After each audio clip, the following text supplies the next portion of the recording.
Assalamualaikum warahmatullahi wabarakatuh. Bismillahirrahmanirrahim. Alhamdulillahirrabbilalamin. Wassalatu wassalamu ala asrafil anbiya'i wal mursalin Sayyidina wa maulana Muhammadin wa ala alihi wa sahbihi ajma'in, amma ba'du. Alhamdulillahirrabbilalamin. Puji syukur kita panjatkan kehadiran Allah subhanahu wa ta'ala, karena pada kesempatan ini kita telah bisa kembali belajar sejarah kebudayaan Islam untuk kelas 7 semester 1 pada tahun pelajaran 2022-2023.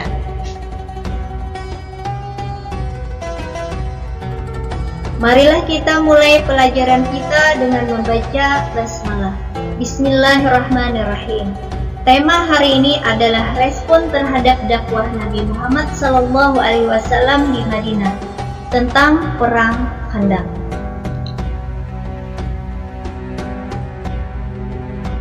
Adapun kompetensi dasar materi pada hari ini menganalisis strategi dakwah Nabi Muhammad SAW di Madinah dengan indikator yang pertama, mengidentifikasi peristiwa Perang Khandaq. 2. Menarik kesimpulan penyebab terjadinya Perang Khandaq.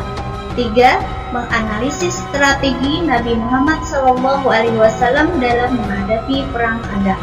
Dan yang terakhir, menganalisis akhir kejadian dari peristiwa Perang Khandaq. Adapun tujuan pembelajaran kita pada hari ini, setelah melalui serangkaian kegiatan pembelajaran, peserta didik yang pertama dapat mengidentifikasi peristiwa Perang Khandaq dengan benar. 2. Dapat menarik kesimpulan penyebab terjadinya Perang Khandaq dengan benar. 3. Dapat menganalisis strategi Nabi Muhammad SAW dalam menghadapi Perang Khandaq. Yang keempat, dapat menganalisis akhir kejadian dari peristiwa Perang Khandaq. Perang Khandaq dinamakan Perang Khandaq adalah karena parit yang digali oleh umat Islam dalam persiapan untuk pertempuran.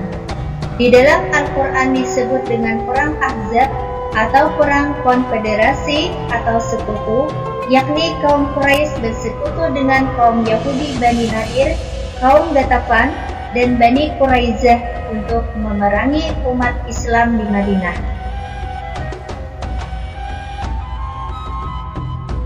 Waktu dan tempat terjadinya Perang Khandaq. Perang Khandaq terjadi pada bulan Syawal tahun 5 Hijriah atau 31 Maret 627 Masehi dan berakhir setelah 27 hari. Lokasi Khandaq atau parit yaitu terletak di daerah perbatasan Madinah arah utara.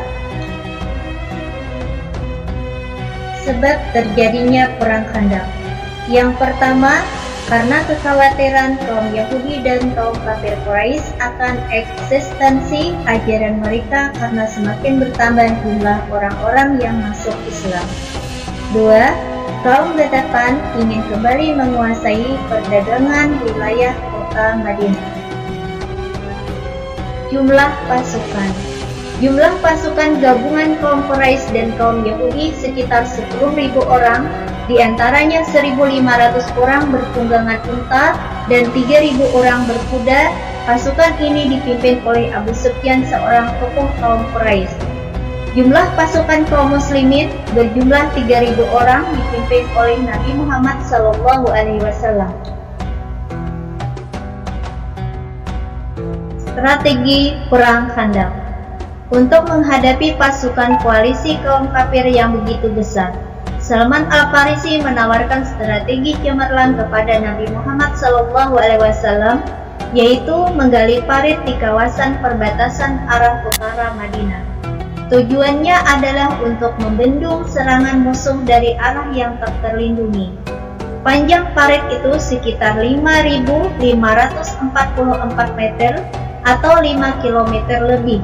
Lebarnya 4,62 meter dan kedalaman 3.234 meter. Kemenangan kaum muslimin. Dalam perang ini Allah Subhanahu wa taala memberikan pertolongan kepada pasukan muslimin dengan angin dan badai yang teramat besar pada malam hari yang memporak-porandakan kemah pasukan gabungan, memecahkan periuk-periuk mereka dan memadamkan api mereka.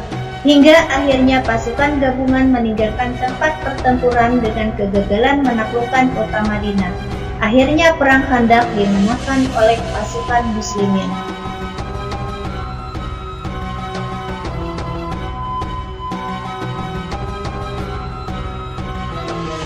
Tiga faktor lain yang membantu kemenangan kaum muslimin dalam perang Khandaq. 1. Berhasilnya Nu'aim bin Mas'ud dari kabilah Qatapan menciptakan kelemahan dan perselisihan di antara kaum kafir. 2. Sebelum terjadinya perang, masyarakat Madinah membuang tanamannya sehingga rumput yang tersisa di atas tanah tidak cukup untuk makanan unta dan kuda kaum kafir, sehingga menjadi kelaparan dan hampir mati. 3. Terkabulnya doa Nabi Muhammad SAW agar kaum kafir dapat dikalahkan.